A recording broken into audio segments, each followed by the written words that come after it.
Good morning, friends. Welcome to EPG Pathshala. The name of this module is The Scheduled Tribes and Other Traditional Forest Dwellers, Recognition of Forest Rights Act 2006.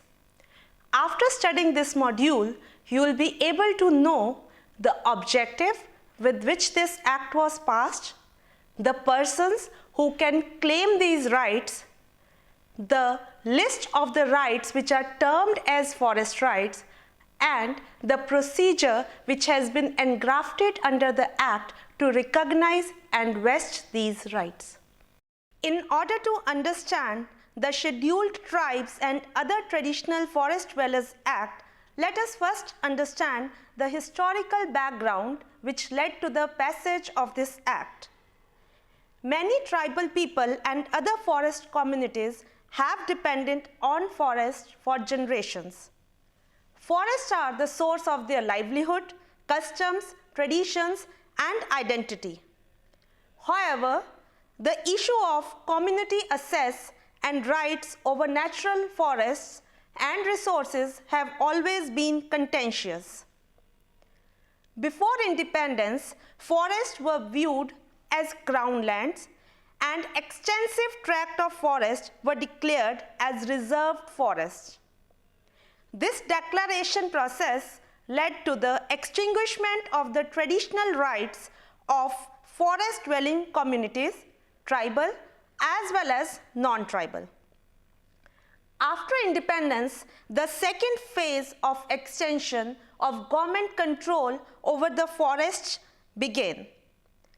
This started with the setting up of a network of protected areas which further eroded rights of these forest dwelling communities.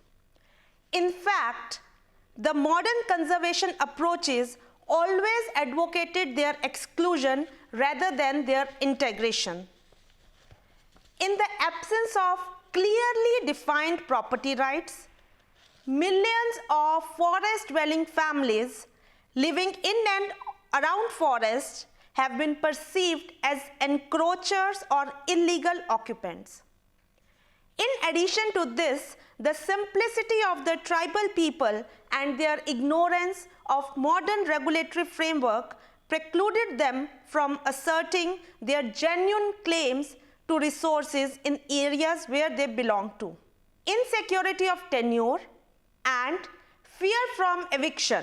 The two factors, insecurity of tenure and fear from eviction from the land where these people had thrived for generations, was perhaps the biggest factor why tribal community in India felt emotionally as well as physically alienated from forest and forest land. So we see that a lot of historical injustice was done to these forest dwelling communities.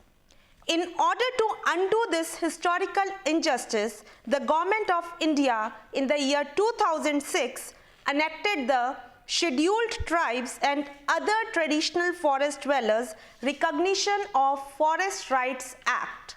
This act was enacted by the Parliament in the winter session of 2006 and it came into effect from 31st December 2007.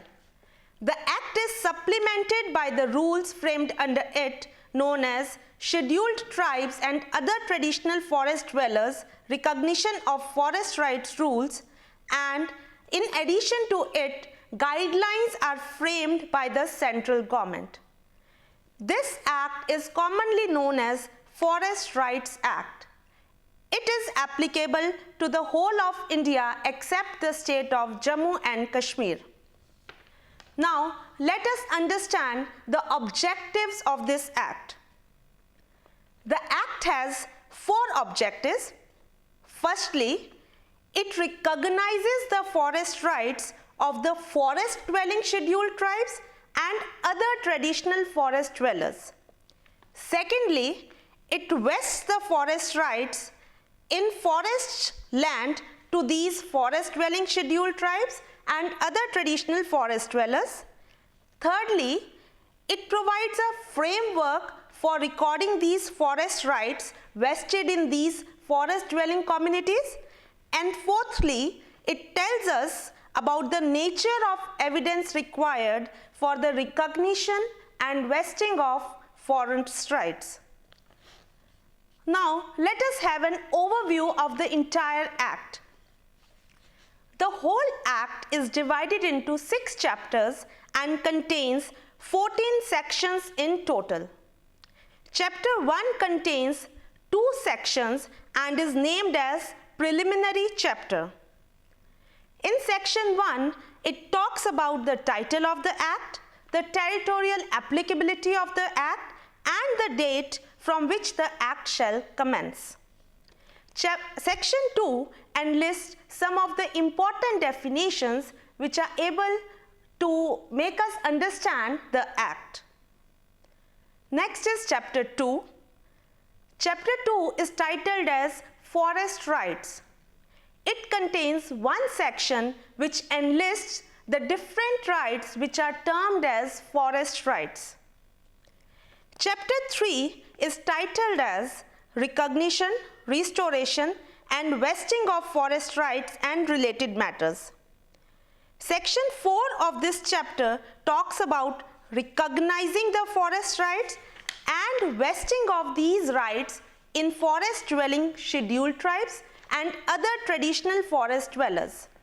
Section 5 of the Act talks about the duties of these forest dwellers. Chapter 4 is titled as Authorities and Procedures for Vesting of Forest Rights. This chapter tells us about the different authorities which are established for vesting of forest rights and the procedure that is followed for vesting these rights. Chapter 5 is titled as Offences by Members or Officers of Authorities and Committees under the Act. Section 7 and 8 of this chapter talks about the different offences which can be committed by the members or officers of different authorities and committees and the bar of the court on taking cognizance of these offences. Chapter 6 is the last chapter and contains section 9 to 14 and it is titled as Miscellaneous Provisions. Now, let us understand what are the salient features of this Act. The Act is one of the most important and popular entitlement-based laws ever enacted in India. It favors the tribal and other traditional forest dwellers' rights over forest land. The salient features are, first, it was for the first time that the Indian government admitted that the rights of forest dwellers have not been adequately recognized and in fact a lot of historical injustice has been done to them. Whereas these forest dwellers are integral to the very survival and sustainability of the forest ecosystem. Secondly, the Act recognizes the forest rights of forest dwelling scheduled tribes as well as other traditional forest dwellers. In addition to those who are dwelling in forests, the Act also recognizes the forest rights of those who were displaced from their dwelling and cultivation without land compensation due to state development interventions and where the land has not been used for the purpose for which it was acquired within 5 years of the said acquisition. Next, the Act enlists different types of rights which are known as forest rights.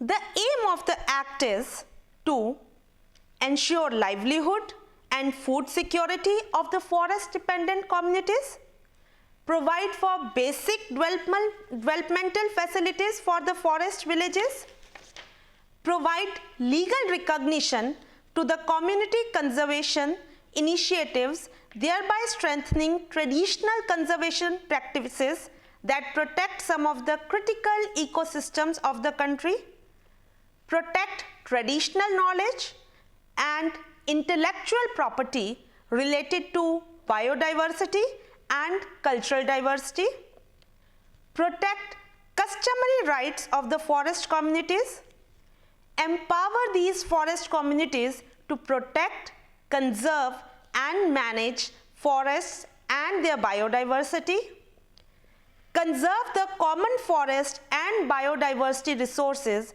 assessed by the community which are threatened by destructive activities, and establish an empowered institution at the community level for the conservation and management of natural resources. The Act also mandates that no forest dwelling scheduled tribe and other traditional forest dweller shall be evicted or removed from the forest land under his occupation till the recognition and verification procedure is complete. The Act secures the forest rights to individuals as well as the community rights. These rights shall be conferred free from all encumbrances and procedural requirements.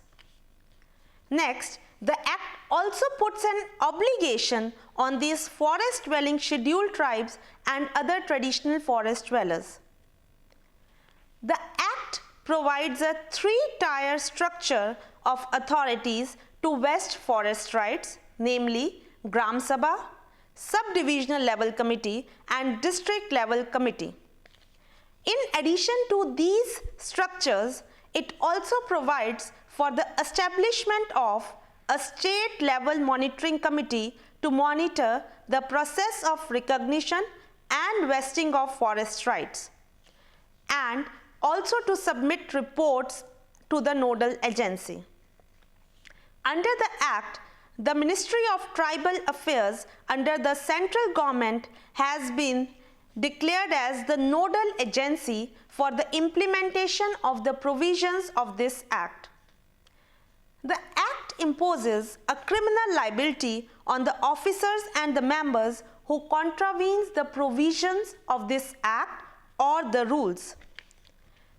The Act authorizes the central government to frame rules and also to issue directions in order to carry out the provisions of this Act. Lastly, the provisions of these Acts is in addition to and not in derogation of the provisions of any other law for the time being in force. Now, first of all, let us understand that who all can claim the rights under this Act. The forest rights can be claimed by two categories of people. First, by forest dwelling scheduled tribes, and second, other traditional forest dwellers who have occupied the forest land before 13 December 2005, notwithstanding anything contained in any other law for the time being in force. Let us see what is meant by forest dwelling scheduled tribes. Forest dwelling scheduled tribe means the members of the community of the scheduled tribe who primarily reside in and depend on forest or forest land for bona fide livelihood needs, and includes the scheduled tribe pastoralist communities. Other traditional forest dweller means any member or community who has for at least 3 generations prior to 13th December 2005 primarily resided in and who depend on forest land for bona fide livelihood needs. The word generation here means a period comprising of 25 years. In addition to these two categories, the rights under these Acts are also conferred on those who live on forest land. Now, the word forest land is much wider and it means land of any description falling within any forest area and includes unclassified forest, undemarcated forest, existing or deemed forest, protected forest, reserved forest, sanctuaries and national parks. Although forest rights can be claimed by forest dwelling communities in sanctuaries and national parks also, but as far as sanctuaries and national parks are concerned, the rights can be modified and resettled, especially in critical wildlife habitats of these national parks and sanctuaries. First of all, let us understand what is meant by the word critical wildlife habitat.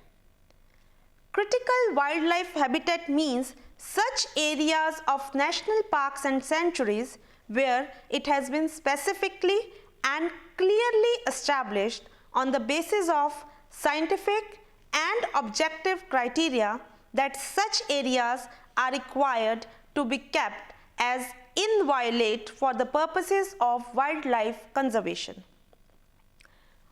Although the rights can be modified or resettled in these critical wildlife habitats, but it is subject to certain conditions. Now these conditions are, first of all, the process of recognition and vesting of the rights in the forest should be complete in all areas. Secondly, it has been established that the activities or the impact of the presence of the right holders will cause irreversible damage and threaten the existence of wildlife species and their habitat, and no other reasonable option exists as far as these critical wildlife habitats are concerned. In addition to these three conditions, the forest rights can be modified or resettled only after a resettlement or alternate package has been prepared and communicated to the affected individuals and communities. This package should provide a secure livelihood and also fulfill other requirements, other relevant laws and policies of the central government. Free informed consent of the concerned Gram Sabha as to the proposed resettlement and to the package has to be obtained in writing. The Act further ensures that no resettlement shall take place until these facilities and land allocation at the resettlement location is complete. The critical wildlife habitat from where the forest right holders have been relocated shall not be subsequently diverted for any other purpose. After understanding that who all can claim these rights, let us understand what are actually the forest rights. In order to understand the typology of forest rights, I have divided these rights into two types. First is the rights on all forest lands, which includes individual rights as well as community tenure rights or both of them. And second is the developmental rights. Now first of all, let us see what are the forest rights as far as individual or community tenure are concerned. These rights are: first, right to hold and live in the forest land under the individual or common occupation for habitation or for self-cultivation for livelihood. However, this right shall be restricted to area under actual occupation and shall in no case exceed an area of 4 hectares. Next is the right of ownership, access to collect, use and dispose of minor forest produce which has been traditionally collected within or outside village boundaries. Now minor forest produce includes all timber forest produce of plant origin including bamboo, brushwood, stumps, cane, cocoons, honey wax, lac, tendu or kendu leaves, medicinal plants and herbs, roots, tubers and the like. Next is the rights in or over disputed lands under any nomenclature in any state where claims are disputed. Rights for the conservation of pattas or leases or grants issued by any local authority or any state government on forest land to title. Next are the community rights such as Nistar or by whatever name called. Nistar means the concession granted from removal from forest coops on payment at stipulated rates, specified forest produce for bona fide use but not for barter or sale. Generally, the forest produce distributed at Nistar rates is timber poles, firewood, etc. Other community rights of uses of entitlement such as fish and other products of water bodies, grazing, and traditional seasonal resource access of nomadic or pastoralist communities. Rights including community tenures of habitat and habitation for primitive tribal groups and pre-agricultural communities. Rights of settlement and conversion of all forest villages, old habitation, unsurveyed villages and other villages in forest into revenue villages, whether recorded, notified or not. Forest villages means the settlements which have been established inside the forest by the forest department of any state government for forestry operations or which were converted into forest villages through the forest reservation process. Next is the right to protect, regenerate or conserve or manage any community forest resource which they have been traditionally protecting and conserving for sustainable use. Rights which are recognized and accepted as rights of tribals under any state law, autonomous regional or district council or traditional or customary law. Right of access to biodiversity and communal right to intellectual property and traditional knowledge related to biodiversity and cultural diversity. Any other traditional right customarily enjoyed by the forest dwelling scheduled tribes or other traditional forest dwellers, as the case may be, which has not been mentioned here. But please remember, this excludes the traditional right of hunting or trapping or extracting a part of the body of any species of wild animal. Right to in situ rehabilitation, including alternative land in cases where the scheduled tribes and other traditional forest dwellers have been illegally evicted or displaced from forest land of any description without receiving their legal entitlement of rehabilitation prior to 13th December 2005. So these rights together are known as forest rights.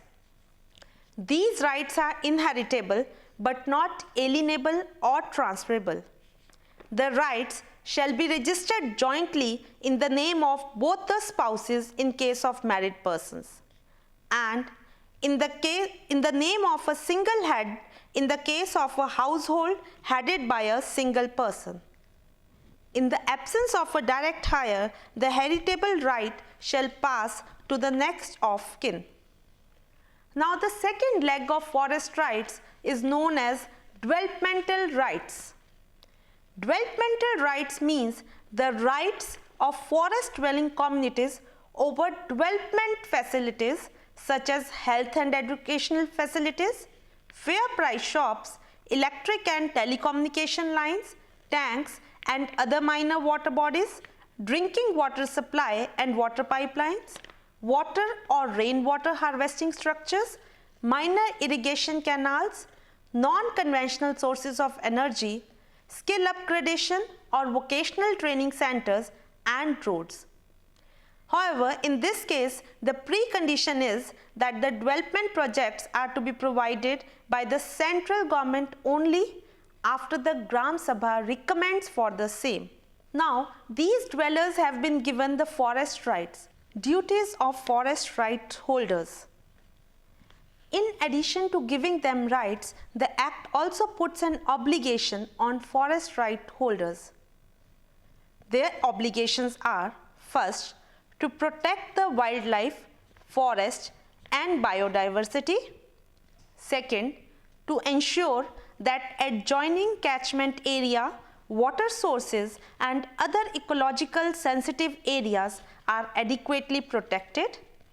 Third, to ensure that the habitat of forest dwelling scheduled tribes and other traditional forest dwellers is preserved from any form of destructive practices affecting their cultural and natural heritage.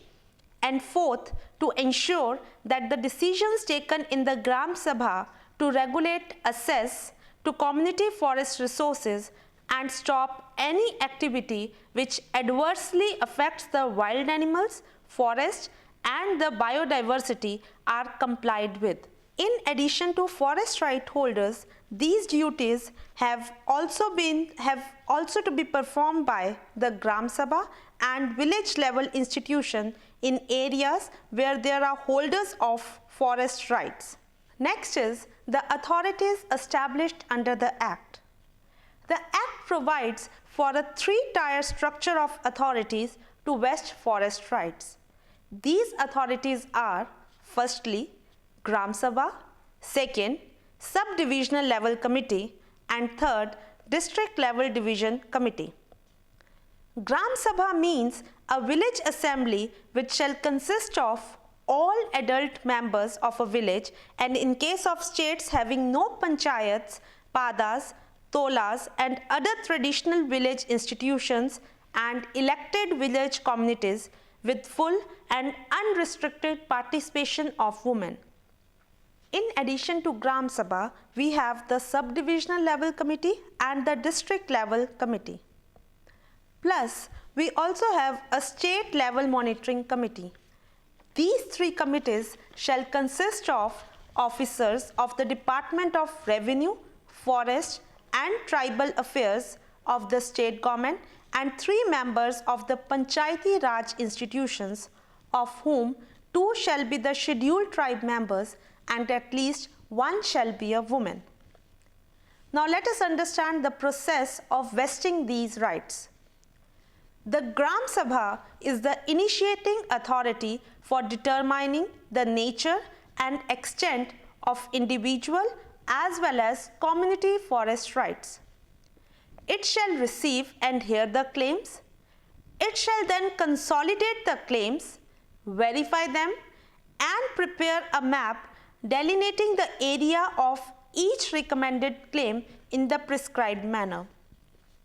After doing this, the Gram Sabha passes a resolution on claims on forest rights after giving reasonable opportunity to the interested persons and the authorities concerned. Thereafter, this resolution is forwarded to the Sub-Divisional Level Committee. The Gram Sabha shall maintain a list of claimants of forest rights in the prescribed manner. The Sub-Divisional Level Committee shall examine the resolution and the maps of the Gram Sabha to ascertain the veracity of the claim and forward the same to the District Level Committee for the final decision. Any person aggrieved by the resolution of Gram Sabha may prefer a petition to the Sub-Divisional Level Committee, and any person aggrieved by the decision of Sub-Divisional Level Committee may prefer a petition to the District Level Committee. The decision of the District Level Committee on the records of forest rights is final and binding. The State Level Monitoring Committee has been appointed to monitor the process of recognition and vesting of these forest rights. Now, let us see what are the different offences under the Act. The Act imposes criminal liability on the officers and members of the committee who contravenes the provisions of this Act or the rules. Such persons shall be liable to pay fine which may extend to 1,000 rupees. However, the person shall not be liable if he proves that the offence was committed without his knowledge or that he had exercised all due diligence to prevent the commission of such offence.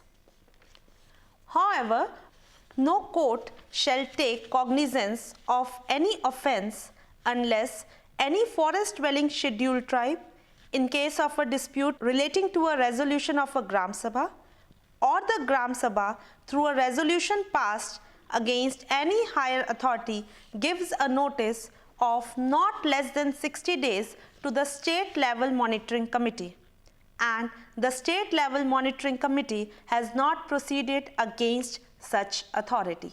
To conclude, the scheduled tribes and other traditional forest dwellers have been depending on forests for years. However, their rights have not been recognized in the past. The 2006 legislation is a landmark legislation in order to recognize their rights and vest these rights in them. Thank you.